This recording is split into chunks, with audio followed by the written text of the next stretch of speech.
Get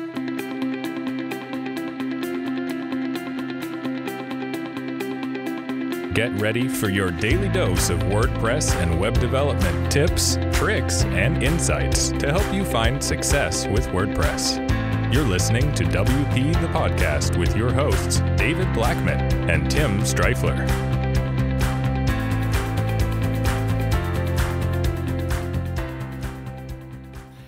Hey everybody, welcome to another episode of WP the Podcast, brought to you by WP Gears. I'm David Blackman. And I'm Tim Streifler. Today we're going to talk about should you use Pinterest for your web design business. It's going to be a short episode. Bottom line is, yes, we'll see you tomorrow. No, I'm just playing with you. This topic came up because I just left the RV Entrepreneur Summit, and I've got a couple of really good friends, including one that was a longtime podcast editor for Tim and I's podcast here at WP the Podcast. Miss Kelsey Henry. We have given her a shout out many times because she is super awesome. And believe it or not, Kelsey is a Pinterest expert. And a good friend of both Kelsey and mine, Brianna Royal of Crazy Family Adventures. Check them out. Believe it or not, they full-time family in an RV. Husband, wife, 4 kids, dog in an RV, and they have an amazing life. But she's a Pinterest expert also. I think they collaborate and work together greatly.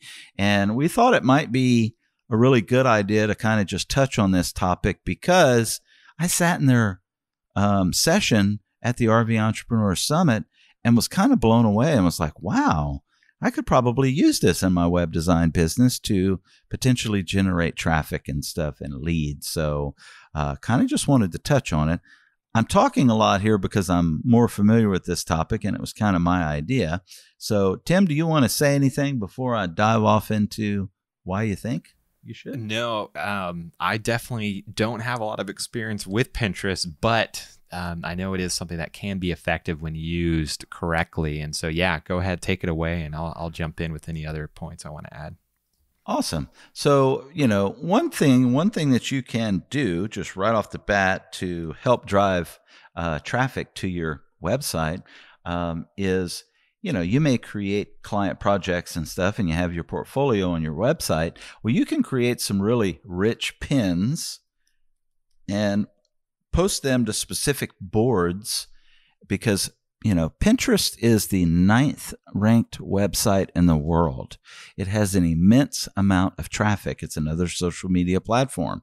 So, if you start creating rich pins for Pinterest, and you can Google it or contact Kelsey Henry, and we'll put it in the show notes, Brianna Royal. We'll put links to their businesses and stuff. If this is something you're interested in doing, they can definitely help you get set up. But if you take your portfolio, for example, and you start creating rich pins and create specific boards like, plumbers' websites, and you put your portfolio on there and you've got some kick-ass designs for plumbing websites, that's going to come up as inspiration for other designers, potential collaborators that you can work with, or clients that are looking to redesign their website.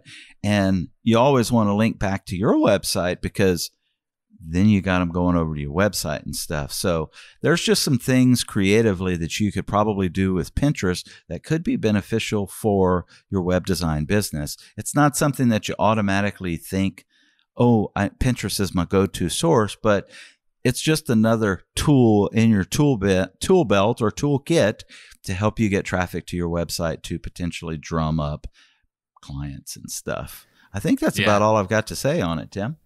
Yeah, I don't have much more to add. I will say, Pinterest is the website for inspiration. People are going there for ideas and to be inspired. And I know the few times that I have spent time on Pinterest, I'm usually looking for something specific, for example, like restaurant websites. If I'm like going to design and build a restaurant website, I go to Pinterest and get some ideas. And so you can post, past projects, stuff like that.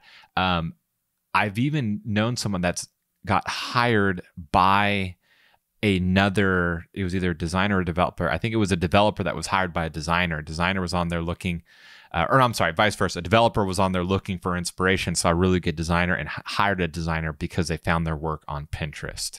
And so you might not get a traditional client, but you can get, other types of clients like a partner, a developer that wants to hire you to design and stuff like that. Fantastic. Great points, Tim. Well, tomorrow we've got another great topic, how to keep your website emails out of the spam folder. Tim, until tomorrow, I'll see you then. Take care. Bye-bye.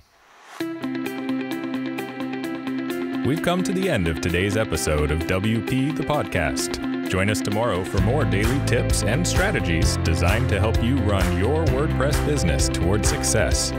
Remember to subscribe to WP the Podcast so you can stay up to date with each episode. And don't forget to rate and review us. We'll see you again tomorrow right here on WP the Podcast.